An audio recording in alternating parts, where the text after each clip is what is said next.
Make NYRA Bets your home for online horse racing and betting. Use NYRA Bets to bet on live horse racing from around the world. Bet from anywhere, anytime using your computer or mobile device. Earn valuable reward points on bets, play in our exclusive promotions, and earn cash rebates. Sign up at NYRABets.com and start earning your sign-up bonus today. NYRA Bets, racing's best play. Sign up to NYRA Bets and get a $200 bonus.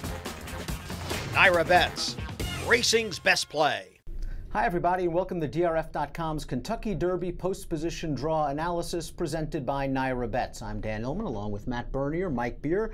Gentlemen, the post positions are set. Let's take a look at the field for this year's Kentucky Derby. We've got a field of 22 also eligibles, and the morning line favorite Classic Empire drew post position 14. And Mike, I think Mark Cassidy's perfectly fine with that. That's a good post for the morning line favorite. A couple of the other shorter prices on the line are just a couple of posts to his outside.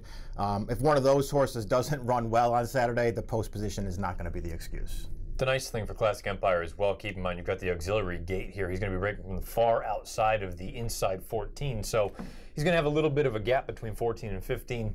If he was a sort of bad gate horse, that would be even more important, but I just think if anything, it's just a benefit. Of course, all of the speculation goes awry if Classic Empire, as he does once in a while, throws a fit in the post parade, throws a fit in the warm-up, and throws a fit behind the gate. McCracken, the number 15, right outside Classic Empire. That gives Brian Hernandez Jr., Matt, an opportunity to keep an eye on what Classic Empire, arguably his main competition, and Julian Leparoux are doing early, and he can play off of those two. And I suppose the good thing for Brian Hernandez, this is a horse, McCracken, that's not going to be too forwardly placed. They're probably going to tuck back mid-pack and hope that the pace heats up front. Mike, the inside post usually is a death sentence for Kentucky Derby entrants. This year, the dreaded one hole goes to Lookin' at Lee, Corey Lannery, Steve Asmussen. But at the end of the day, Lookin' at Lee doesn't have a ton of early speed. He was probably going to be last or in the very rear of the field, no matter what his post position is. Does this post really affect a horse like him? It's not a great post position for anybody, but for him, it just seems like it shouldn't be that big a deal because you're right. I mean, he's not going to be looking to get forward early in this race, so if this field crosses over on him, I guess it's not that big a detriment to him. Although it does put him in a position most likely of having to pass just about everybody in the stretch. That's not necessarily a great thing. I think it's a way more difficult post for the number 2 here, Thunder Snow.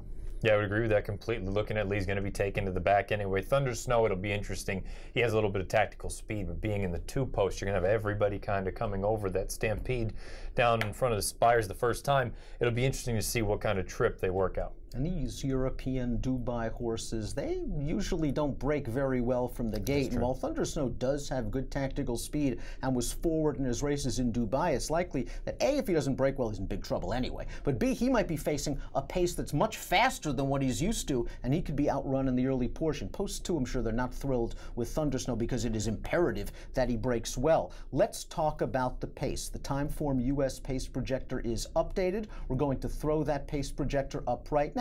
Keep in mind, 20-horse scrum, a lot of bumping and bouncing. This pace projector could be completely different, but here's how they view it as of right now. And I think we would differ from how this pace projector plays out, Matt, because the number 17, Irish Warcry, who is a fast horse, they have on the lead over the 6, State of Honor. I think State of Honor is going to try to get to the front.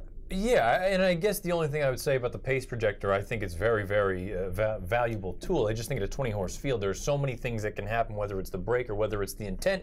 I mean, when you have the connections of a horse like Fast and Accurate saying, we are going to make the front, well, guess what?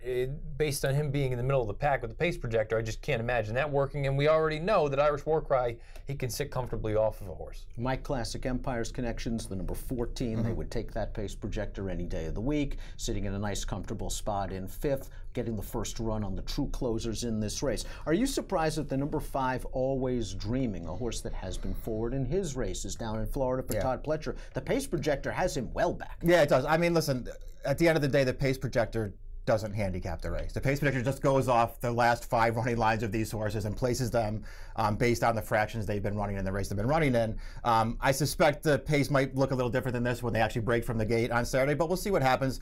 I think Always Dreaming will be closer. I don't like, he's one of the horses I don't like the post that he got. He got, that post 5 towards the inside, speed to his inside, speed right to his outside with State of Honor. I don't like the post this horse got. Is there one horse other than that that you feel the post really works against, whether it's the 20 Patchway on the outside or anyone in this race, or do you feel that, listen, We analyze so many different factors regarding the Kentucky Derby that post position has to be down low a little bit. Yeah, I don't think it's as big a deal as many people make it out to be. The inside post, if it were given to a horse with tactical speed or a speed horse, then I would say it's probably much more important. Looking at Lee, it doesn't bother me. If I had to pick one that I don't love, maybe it's Practical Joke from the 19 if you believe that he may have distance limitations because he's going to be hung out to dry going into the first turn. Is there a post position that the Connections are doing a dance for right now? They're excited, they're thrilled, they can't believe they got this post, they're looking forward to it. I would hope that they're more looking just forward to being in the race than jumping for joy over what post they got. I do think that John Velasquez is under a little bit of pressure aboard Always Dreaming. Yeah, I don't like that break because post position 5, he's got to go with State of Honor speed to his outsiders. If he doesn't break, it's possible that as everybody tries to ease in to save ground going into the first turn, he gets a little bit of a shuffle. It's always interesting, that first quarter mile, the first 5 strides out of the gate, you can tell whether you're betting the Derby's got a shot, whether you're betting the Derby's got a lot more work than expected. But the post positions are in. We've got a field of 20, 2 horses on the also eligible list, Classic Empire, McCracken, the 2 favorites on the morning line, 4-1, 5-1 respectively in posts 14 and 15. And looking at Lee, Drew, the dreaded #1 post. We're going to have lots of video analysis on video.drf.com right here on the homepage from Daily Racing Form from the field with Nicole Russo. Jonathan Kinchin will give some multiple race wager plays. And of course, we'll have all of the race previews and analysis for the Kentucky Oaks, the Kentucky Derby, and all the undercard races. We'll see you this week on drf.com.